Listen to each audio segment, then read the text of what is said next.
السلام عليكم ورحمة الله وبركاته. حامدا ومصليا أما بعد، قال الله تعالى في القرآن المجيد: أعوذ بالله من الشيطان الرجيم. جاء الحق وزهق الباطل إن الباطل كان زهوقا. ستیزہ کار رہا ہے ازل سے تا امروز، ستیزہ کار رہا ہے ازل سے تا امروز، چراغ مصطفی سے شرار بولہبی. صدر محترم، سامعین کرام، حاضرین جلسہ، اس عظیم محفل اور مبارک مجلس میں حق و باطل کی معرکہ آرائی اور نور و ظلمت کے تصادم کے متعلق کچھ عرض کرنے کی جسارت کر رہا ہوں.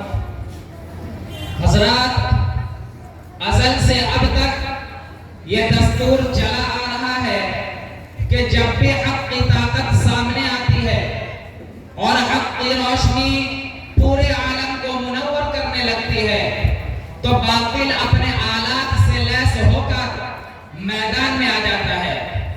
یا یوں کہہ لیجئے کہ جب بھی ضلالت و گمراہی عام ہونے لگتی ہے، ہر طرف صفاقی، عیاری، غارت گری پھیل جاتی ہے، تو حق کی طاقت اس ضلالت و گمراہی کا خاتمہ کرنے اور اس ظلم و ستم کو جڑ سے اکھاڑ پھینکنے کے لیے میدان میں آ جاتی ہے. پھر حق و باطل کی طاقتوں میں ٹکر ہوتی ہے.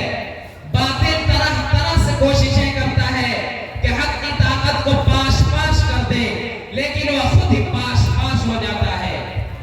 تاریخ شاہد ہے کہ باطل کی طاقت جب بھی میدان میں آئی، حق نے ہمیشہ آگے بڑھ کر اس قوت کو ختم کر ڈالا. اور جب بھی کبھی فرعون وقت نے سر ابھارا، عصائے موسیٰ کی ضرب نے اس کے ٹکڑے کر دیے.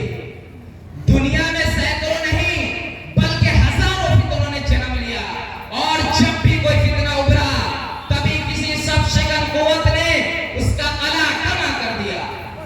تاریخ ہمیں بتاتی ہے، واقعات اس بات کی شہادت دیتے ہیں کہ فتنہ ارتداد کو کچلنے کے لیے سیدنا ابوبکر صدیق، خوارج کو ختم کرنے کے لیے حضرت علی، بنی امیہ کے مظالم کو مٹانے کے لیے حضرت عمر بن عبد العزیز، اخلاقی انحطاط کی اصلاح کے لیے حسن بصری، فتنہ خلق قرآن کو فروغ کرنے کے لیے امام احمد بن حنبل، فتنہ اعتزال کے لیے ابو الحسن اشعری، مردہ دلوں کی مسیحائی کے لیے شیخ عبد القادر جیلانی، صلیبی لڑائیوں کے لیے نور الدین زنگی، صلاح الدین ایوبی، تاتاری شہنشاہوں کے قلوب کو گرمانے کے لیے جلال الدین رومی، ہندوستان میں اسلامی تحریک چلانے کے لیے خواجہ معین الدین چشتی، شیخ شرف الدین یحییٰ منیری، شاہ ولی اللہ محدث دہلوی، الحاد اکبری کے لیے مجدد الفسانی، برطانوی سامراج کے مقابلے کے لیے مولانا محمد قاسم نانوتوی، مسیحیت کے بیٹکانی کے لیے مولانا محمد علی منگیری،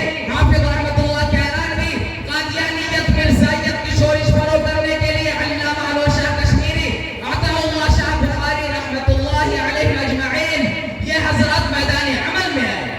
ان بزرگوں نے اسلام میں نئی قوت و حرکت اور مسلمانوں میں نیا ایمان اور نئی زندگی پیدا کی.